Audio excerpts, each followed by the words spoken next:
Just be careful of the matting, ladies and gentlemen. We will.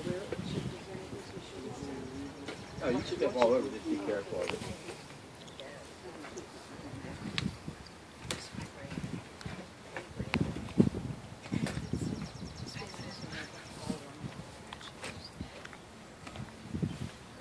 Anybody who feels the need to sit down, please. All people sit down. You stay with me. Hello, John. Further up. You know, because so other people can stand shade. You're right.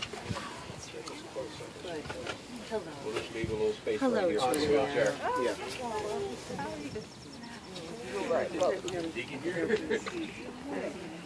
All right, don't let me forget this, okay? Because I'm going to leave this right here. Right. My sister walks the steps. Who? Come in. Robbie, yeah.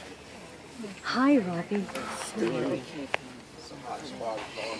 Great. I don't know whether they got to do I don't think I have to do it a again. password. Is that Clara? I know she's got the hat on. I have my ringer on as well. Sometimes that phone rings, it disturbs.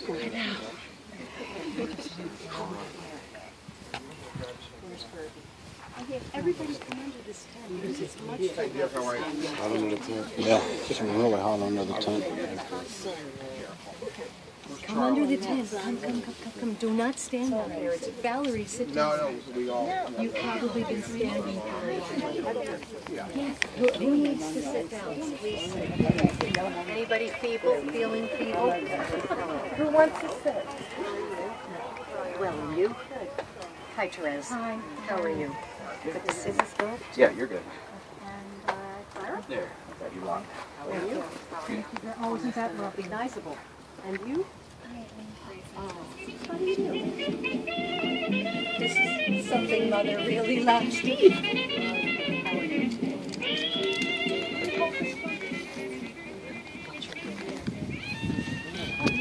Who needs to sit now? Come on, don't be shy. I'm going to take a chair. I'm trying to get home. Perfect. Who needs to sit? I will.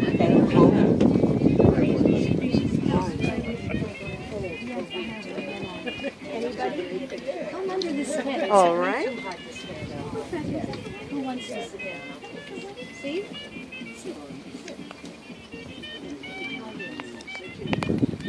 Anybody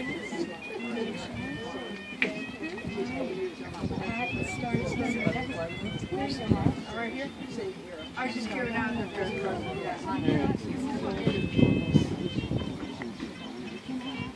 Oh, yes. Thank you. I don't should everybody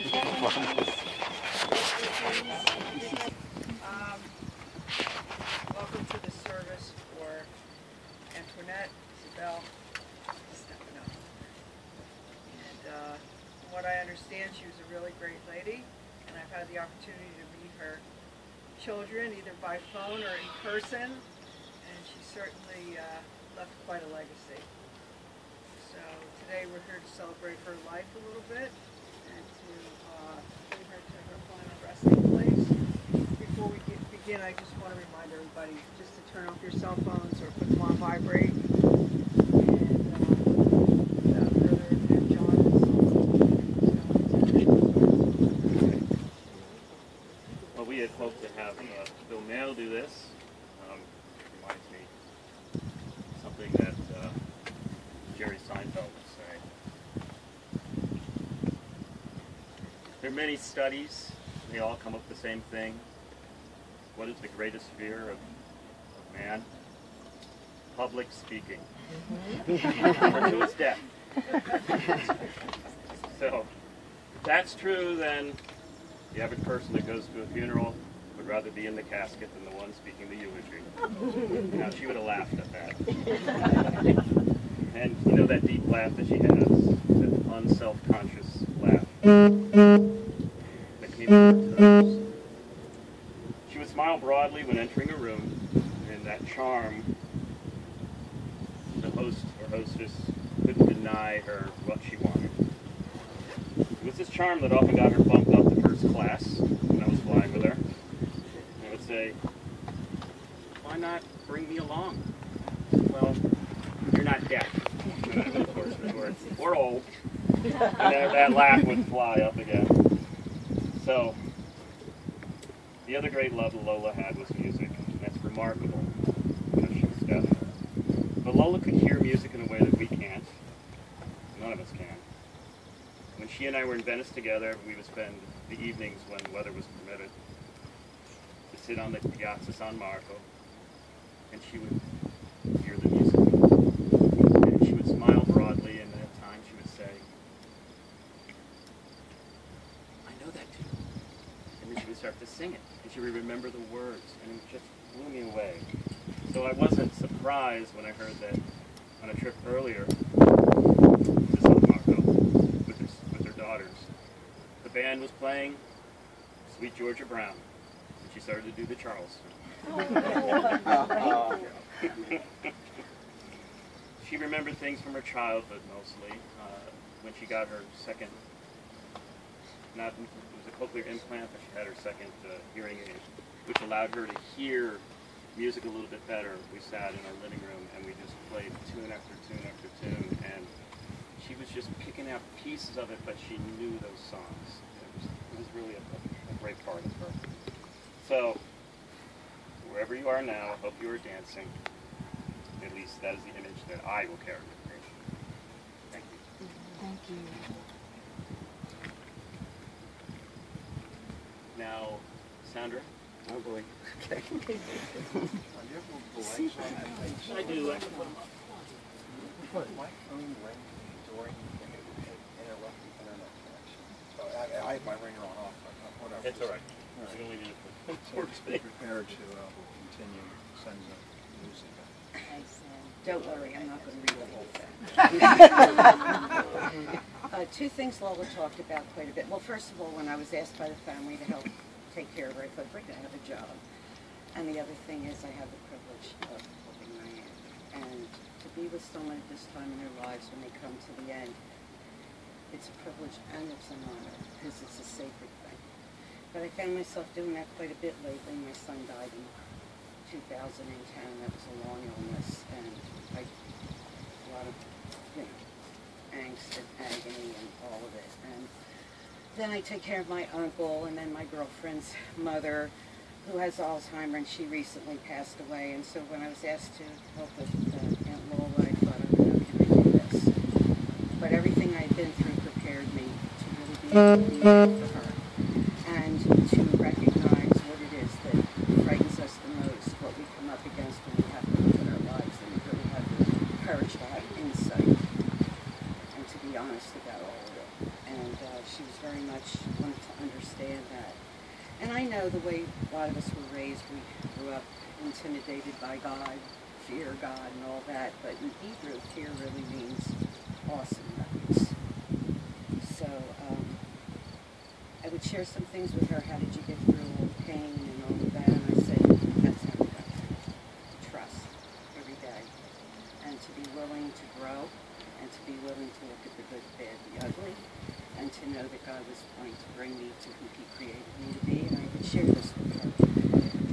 And she was very down on herself and feeling all this guilt and everything. She goes, what is God going to say to me when He sees me? And He's going to say, welcome home, daughter. And it took a lot of talks to get her to believe that. So there's some things I shared with her, and there were two things here that I will share with you that she loved. And one of them I found when our dear friend Herman passed away. And I didn't know if I was going to be asked to speak at his service, but I thought, let me prepare something. So I know it's in there, but don't ask me where it is. I have no clue. So I would, I went to pick something from Psalms, so I thought, well, Herman was born in 1939.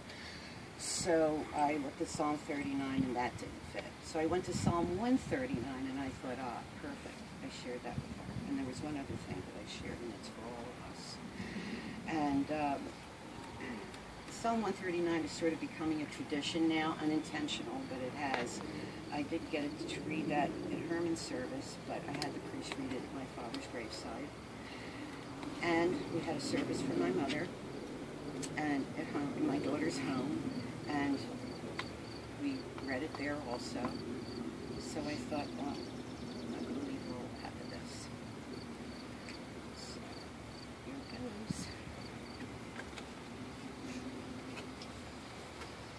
Lord, you have searched me and you know me. You know when I sit and when I rise. You perceive my thoughts from afar. You discern my going out and my lying down. You are familiar with all my ways. Before a word is on my tongue, you know it completely, O Lord. You hem me in behind and before. You have laid your hand upon me. Such knowledge is too wonderful for me, too lofty for me to attain. Where can I go from your spirit? Where can I flee from your presence?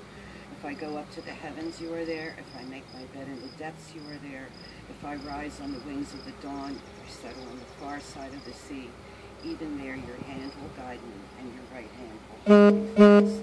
If I say, surely the darkness will hide me, and the light becomes night around me, even the darkness will not be dark to you.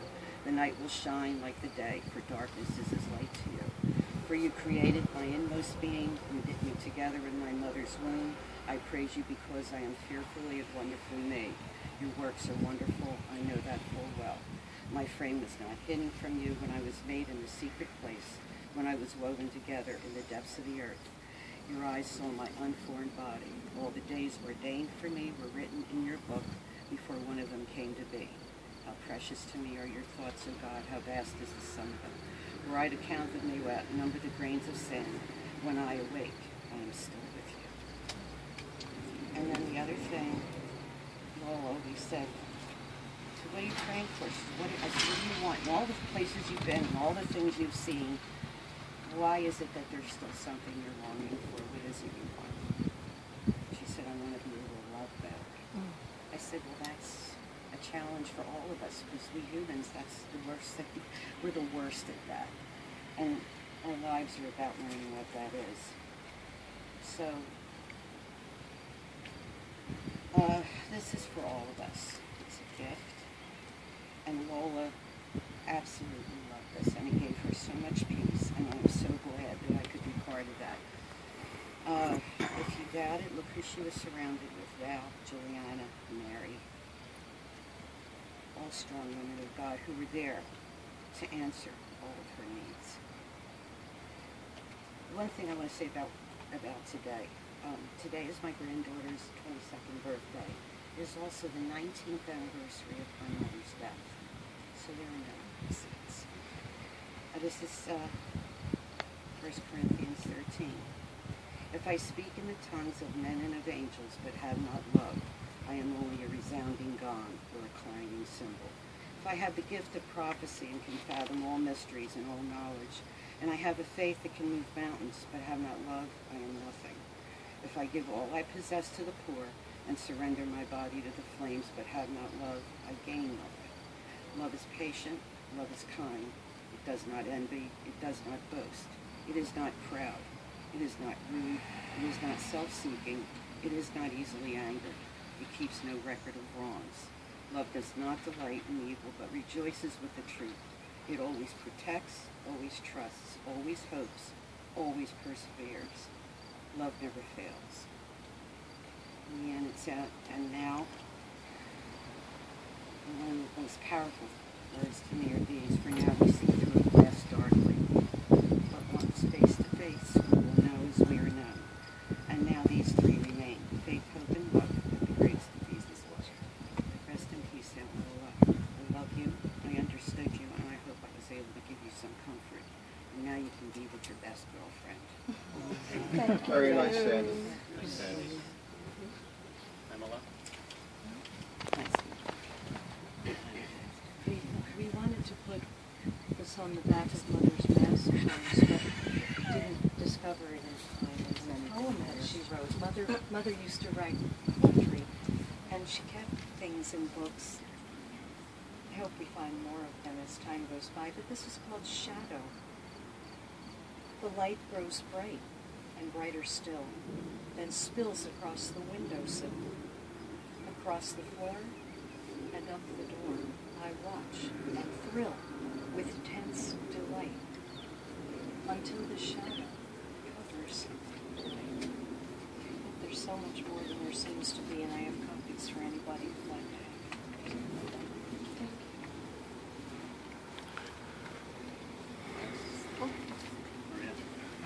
Excuse me.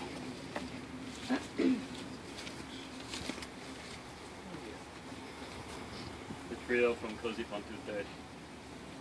Words are very simple. May the wind, the rain, all the elements be kind to you on your journey as we desire.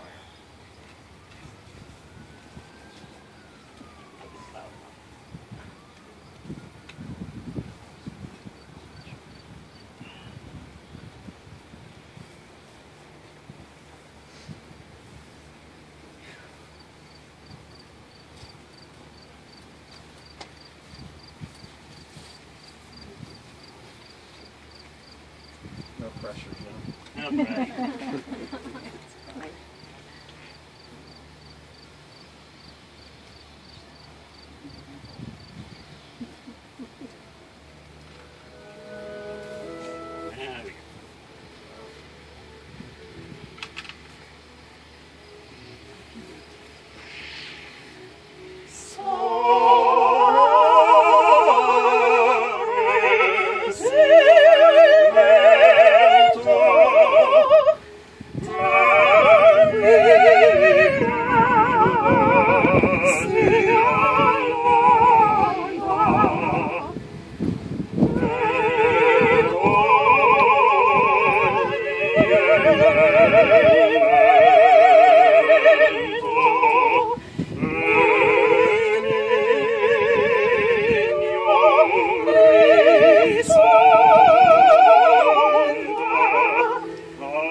Beautiful, well done.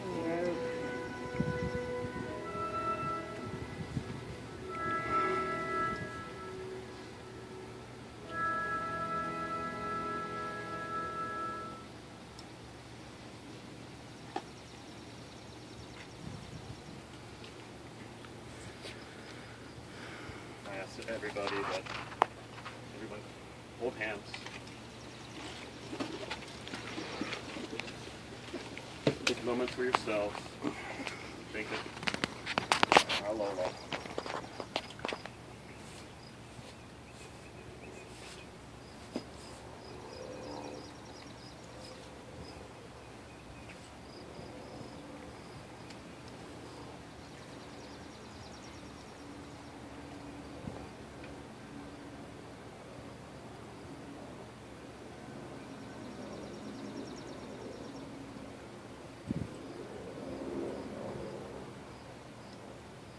Goodbye, Mom.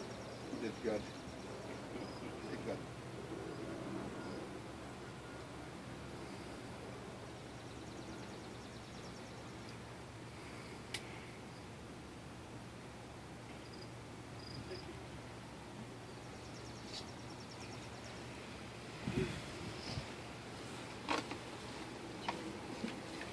If anyone else would like to say anything, now is the time.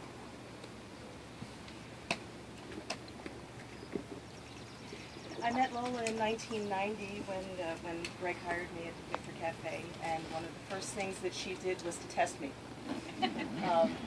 She tested me on making a cappuccino, and I was just learning how to do it.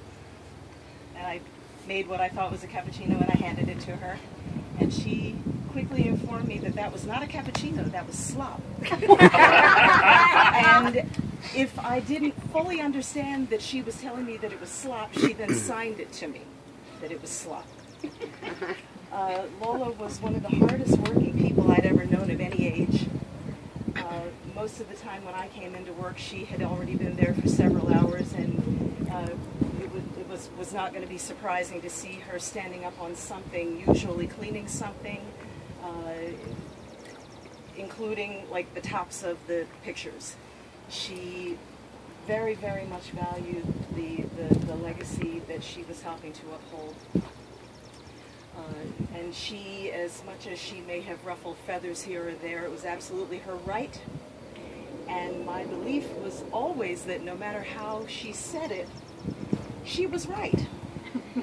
So, you know, still working within those walls, I'm really hoping that I, who loved her very much, will be able to do my best to withhold the standard that she, to uphold the standard that she set, which was very, very high. None of us comes close, but we can certainly try. I will miss her very much. I appreciated that she appreciated us. I appreciated that she appreciated music. She would say, "I love your voice. I can't exactly hear but I love his. I love yours. I don't like his." Not yours. You love yours. But she was candid. She really was loving. That's what we knew of her, and I'm gonna miss her. So thank you. Thank you. I've been working, I worked at the Victor Cafe from '87 on, and I'm going to really miss her. I love the whole family, so I'm just happy to be here today, and that was really hard to sing that. I'm sorry, my body's shaking. I'm not very good at speaking, but I loved her artichokes. I loved her staff meals when she would come in and give us a special. They would say, "Oh, Lola's coming," and everyone knew I'm like slightly late, fashionably late, and I'd be there on time. "Oh, she's coming with the artichokes? I'm here." So I'm just really, really sorry, and happy that she did peacefully, and I'm just happy to have had the years that I had at the Victor Cafe, the knowledge, the home that it was for all singers, and the family was just so good to me, and I'm going to miss her, and I hope to have many more years with Victor Cafe moving forward. So thank you. Thank you for listening. Thanks, Maria. My name is, I'm sorry. my name is Valerie, and I worked for Lola probably for about 4 years or around that time. Morning and afternoons, just making sure that she was okay and took her meds and so forth. I never play cards because I was never taught to play cards, but she teach me anyway. And then she got mad with me after I won. So if she was able to beat me, she would say, "Good, I won, I won, I won." And when I'm leaving at night, I would say, "Okay, go to the bed, I'll lock the door." And she said, "No, I'm walking you to the door." And our signal was she would knock. Oh, first of all, before you leave, she would hug me. She always kissed me on my forehead, or on my cheek, it depends. And then when I got outside, I locked the door, you would knock. And she said, "Okay, good night, I'll see you tomorrow," or whatever. But she was a wonderful person, very loving, very kind. And she was always there for you. I just came back from home in January. Just got married, so when I came back, she said, where is he? Where is she looking for my husband? I said, well, he's not here. He needs a visa to get here. We have to wait. So she said, okay, are you sure you're telling me the right thing? She said, call Greg. He can buy a round trip ticket for him. Because she thought it was money that he needed to get to here. I said, no. I said, I'm not calling Greg. He said, call Gregory. I said, no, I'm not calling him. Okay. So each time I go back, where is he? And the last time I saw her, just before she got sick, she said, is he here? Because she couldn't speak that well. She said, is he here? I said, no, he's not here. She said, okay. I said, but anyway, he sent his love. You know, and she's a wonderful person. We, Mary, and Juliana, and the other Mary, we all will miss Lola very much. And thank you all. Thank you, Pamela. Thank you, Claudia, Ricky, and Gregory. Thank you all very much for, you know, including us in your family. And we appreciate it very much. And we love Lola absolutely very much. Thank you all very much. Well, we want to thank you too.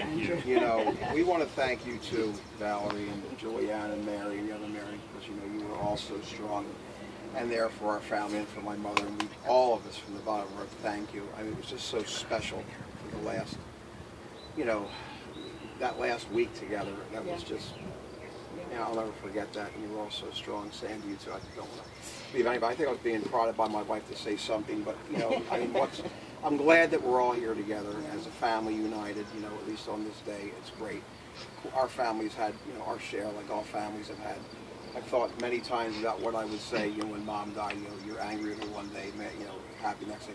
But in the end, what's done is done. What's gone is gone. And she did it right. She did the best she could, I feel. And you know, she lived a long time, and we're all happy for everything she brought into everyone else's life.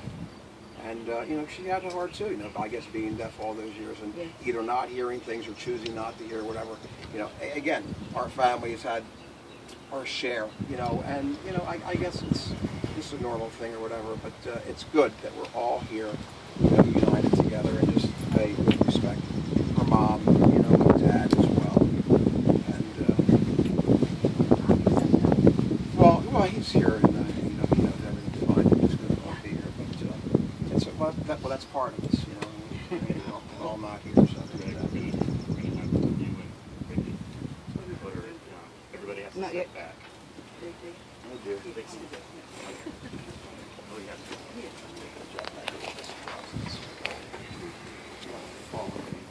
Anyone who would like multiple copies of this beautiful film, please take them. Can I have, I want to send You know, they're to easy my to sis, lose, of okay? course.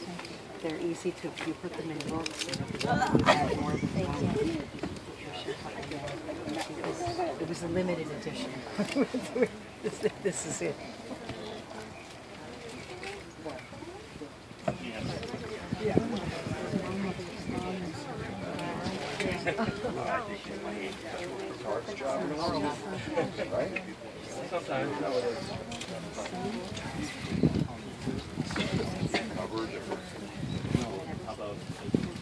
Delay on 30. Yes.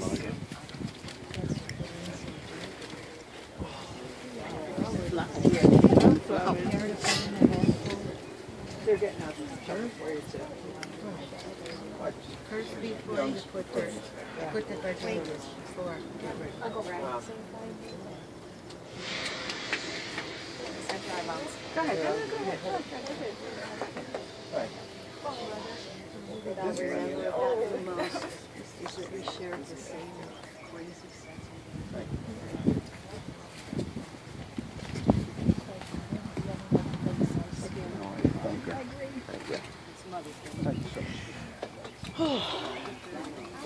Oh, yes, thank you. How are you? Hi. Oh, I'm sorry. I knew you didn't. She was All right, gonna how are you? You just put everything. Sarah, how are you? What, Steve? I'm sorry.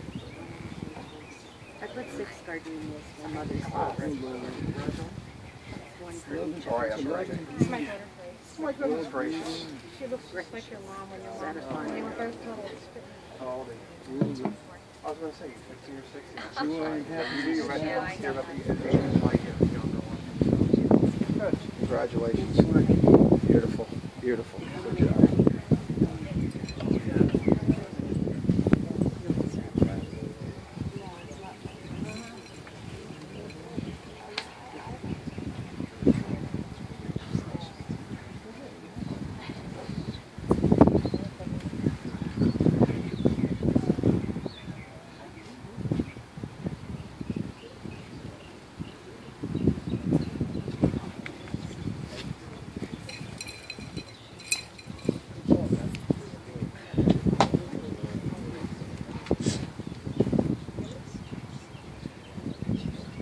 That's one. Yes, why not this one?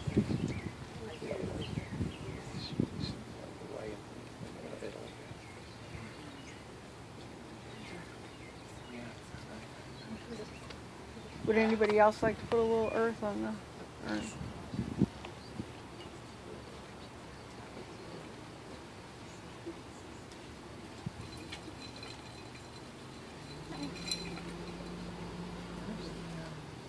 Her name is over here.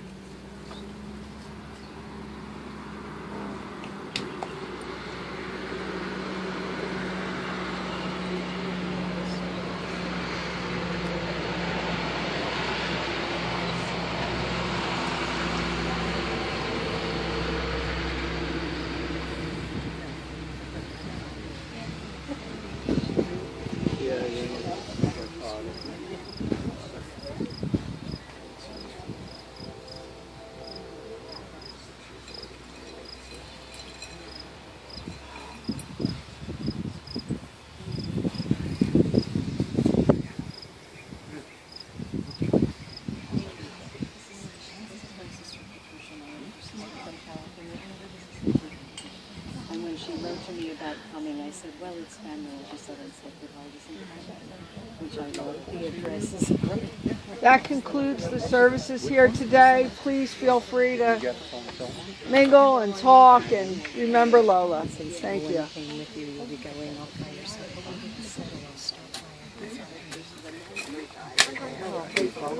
Nice clothes and not embarrass anyone.